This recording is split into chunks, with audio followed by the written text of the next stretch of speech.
employee performance. Shortcuts Live allows you to monitor your employees' performance from within the appointment book. So at any given time, you can check and see how your employees are achieving the business's KPIs.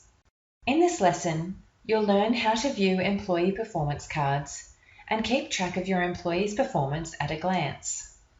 From your appointment book, click on the banner next to the employee's name. The KPI tooltip will appear to show you an overview of how the employee is performing in each of the key performance indicators.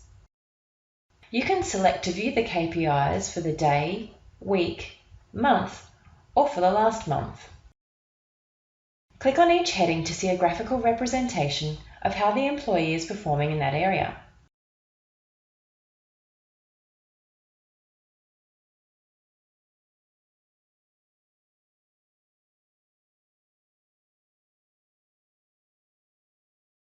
To see which client appointments have contributed to the employee's KPIs in that particular area, click Highlight and they will be highlighted in the appointment book. In this lesson, you've learned how to view employee performance cards and keep track of your employees' performance at a glance.